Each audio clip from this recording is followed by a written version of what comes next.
আসসালামু আলাইকুম, সবাই কেমন আছেন? আজকে তৈরি করে দেখাবো অনেক মজাদার ছুরি মাছের শুটকি ভুনা। চলুন দেখে আসা যাক। এর জন্য মাঝারি সাইজের কয়েকটা শুটকিকে 1 থেকে 1.5 ইঞ্চি সাইজ করে কেটে নিয়েছিলাম।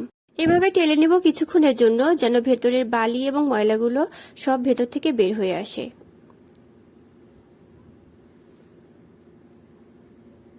এইভাবে কিছুক্ষণ ভাজার পরে দেখুন কালারটা কেমন চেঞ্জ হয়ে আসছে এবং ভেতরের বালি এবং ময়লা শুটকি থেকে বের হয়ে আসছে। এবার আমি প্যানের মধ্যে কিছুটা পানি অ্যাড করে দিব শুটকিগুলোকে সেদ্ধ হওয়ার জন্য। ঢাকনা দিয়ে ঢেকে রান্না করে নিব 10 মিনিটের জন্য। এতে করে শুটকি যে আষ্টে গন্ধটা সেটাও কিন্তু চলে যাবে।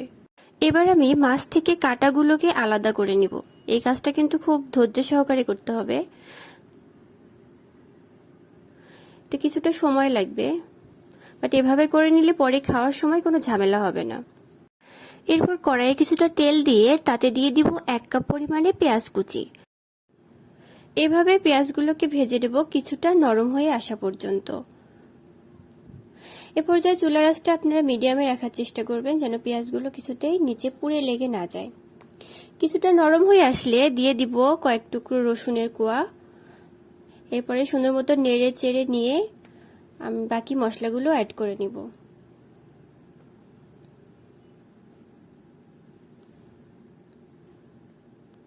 এ পর্যায়ে দিয়ে দিয়েছিলাম 2 টুকরো এলাচ এবং দারচিনি, দিয়েছিলাম হলুদের গুঁড়া, ধনিয়ার এবং জিরার গুঁড়া,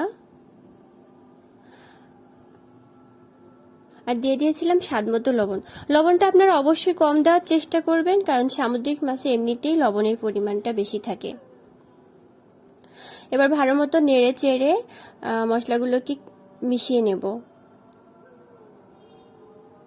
কিছুক্ষণ নেড়ে চেড়ে আমি এতে দিয়ে দিয়েছিলাম মরিচের গুঁড়া। এবার মশলাগুলোকে খুব ভালো করে নেড়ে চেড়ে কষিয়ে নিব। এভাবে কিছুক্ষণ নেড়ে চেড়ে কিছুটা পানি অ্যাড করে দিব।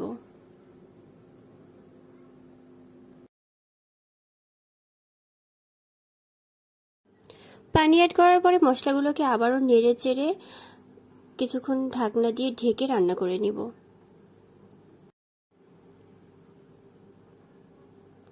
মশলার উপরে যখন তেল কিছুটা ভেসে উঠবে, ঠিক সেই পর্যায়ে দিয়ে দিব আগে থেকে প্রস্তুত করে রাখা শুটকি মাছগুলো।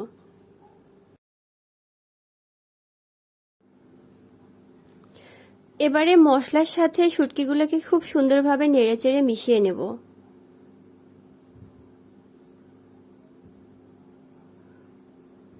এ পর্যায়ে বারবার কিন্তু চুলার আঁচটা মিডিয়ামে রেখে নাড়াচাড়া করতে হবে এবং ঢাকনা দিয়ে ঢেকে রান্না করে নিয়েছিলাম কিছুক্ষণের জন্য। আস্তে আস্তে শুটকি এবং মশলাগুলো একসাথে মিশে কালারটা অনেকটাই চেঞ্জ হয়ে আসছে।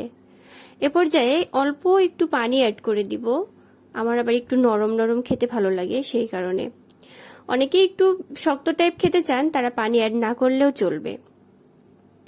এবার ঢাকনা দিয়ে ঢেকে রান্না করব 5 মিনিট।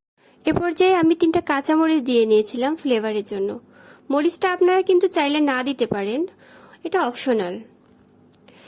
এবার ঢেকে রান্না করে নিব 2 মিনিটের জন্য এবং আমার রান্নাটা প্রায় শেষের দিকে। এরপরে আমি এটাকে সার্ভ করে নিব।